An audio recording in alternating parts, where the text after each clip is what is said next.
IVM. Hi, welcome to Smile India. I'm your host, Shifa Maitra. On this podcast, I get you uplifting news from across India. Today, I have some interesting stuff on things we all love, including food and flowers. So let's dive in. Let's start with a successful businesswoman who got her idea on an international flight where she and her family got no food because they're vegetarian. Jayanti Kathale was traveling from Australia to India and they forgot to inform the airline about their food preferences and so had to go hungry. She realized that vegetarian food choices are limited outside, so she decided to make her home-cooked Maharashtrian vegetarian fare popular all over the world. An IT engineer in a high-paying job, Jayanti moved to Bangalore and decided to pursue her dream. While continuing with her job, she researched Maharashtrian food, sourced cooks, and then took a bank loan. She started a restaurant called Purna Brahma in a popular locality. Soon she was doing it full-time, handling operational issues, but the money wasn't coming in. She could either give up and go back to her job or keep trying. She chose the latter. Sold some jewelry, took loans from friends, and made Maharashtrian food popular in Bangalore. Soon Purna Brahma got wings and branches were opened in Mumbai, Amravati, Pune, and overseas in Brisbane and Atlanta. Jayanti trains all the chefs in her 11 establishments. She has one rule as well at every city. Anyone who has no leftovers gets a 5% discount on the bill. Now that we're talking about dining out, let me tell you about a wonderful concept that's begun in Kanpur. It's making eating out safe in the new normal. Everyone seems to enjoy going on drives since they feel safe in their own car. So this led to a thought. A popular restaurant in the cantonment area did something unique. They have a lot of space in their lawns, so they earmarked parking spots for 30 cars. Each car drives into a patch of green that is cordoned off with rope and has a table and chairs in front. Patrons can step out of the car, feel the breeze, admire the garden, and order food via an app. The food comes in golf carts and it's almost like a picnic. This drive and dine concept has totally caught on. Over weekends, the restaurant also shows films on a projector which patrons enjoy from their car or on the tables outside. Kanpur is loving the idea after months of being homebound. I'm sure other cities have a few restaurants with ample parking as well. So this is an idea waiting to be replicated. Another place worth checking out in Kanpur is Malik Bhai's tea shop. I'm sure the tea is good, but what this 29-year-old tea seller is doing is even better. He regrets the fact that he could not study beyond class 10. So when he saw some local slum children while away their time, he decided to help them. He asked them if they wanted to study, given that they did not have to pay a fee. 50 children said yes. So he hired a room, engaged some teachers, and began a small school. Soon children from other areas started coming. Malik needed more place and teachers.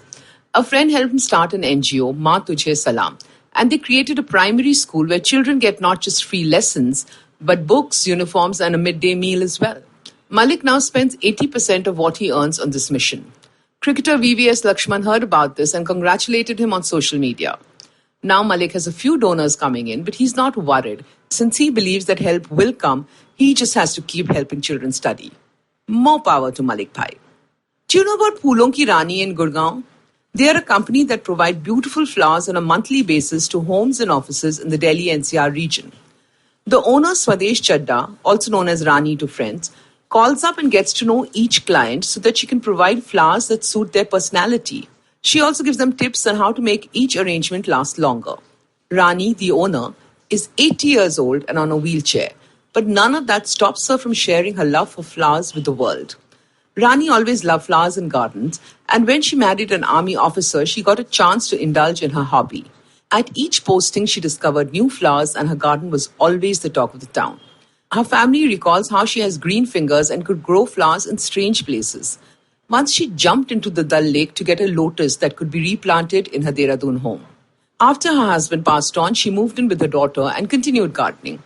At her daughter's weekly artisanal market, she began taking some flowers to sell, and soon she was in business. What is amazing is that she works hard on her enterprise and is earning even in this economic downturn.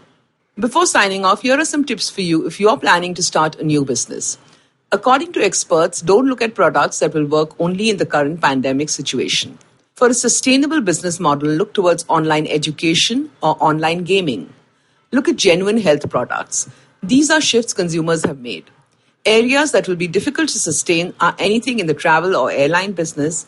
Brick and mortar restaurants, expensive garments and jewelry do not make sense either, according to experts. If you like this podcast, don't forget to check out other interesting podcasts on IVM Network. You can listen to us on the IVM Podcast app or ivmpodcast.com. You can also follow us on our social media. We are at IVM Podcasts on Twitter and Instagram. If you want to reach out to me, it's at Shifa Maitra on Instagram and Twitter. I will see you soon with a new episode of Smile India. I hope you enjoyed that show. I'd like to thank our sponsors this week, Intel. It's been a great week on the network this week. If you haven't been paying attention, please do listen to some of the shows. We had Chetan Bhagat. This was the first returning guest on Cyrus Says. Do check that out. Great episode. We had Palak Zataki on Advertising is Dead. Really interesting conversation was had with Varun. We had another crossover on the habit codes. Zarina Poonawala showed up over there to have a discussion with Ashton about anxiety and pressure.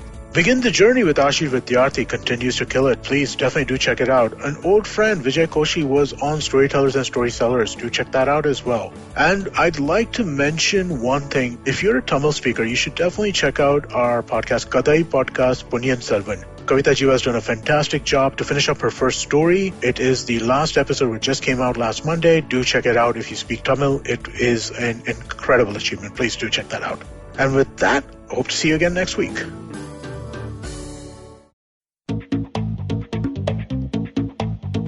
Advertising is dead. Yep, you heard me right. Advertising is dead. We're all in the content business now. Let's not call it news, TV, radio, etc., etc. It's all content, and we're in the middle of this weirdly exciting phase where all the borders and lines that have been drawn over decades has been swept away by this lovely thing called the internet. We're a show where we don't dwell on just the stuff that is now, but rather the wider stuff about advertising, media, content, and the whole goddamn circus surrounding it. Tune in every Tuesday for our weekly unboxing of the mystery box we used to call advertising. I'm Varun Dugirala, co-founder and content chief at The Glitch, and this is my new podcast, Advertising is Dead.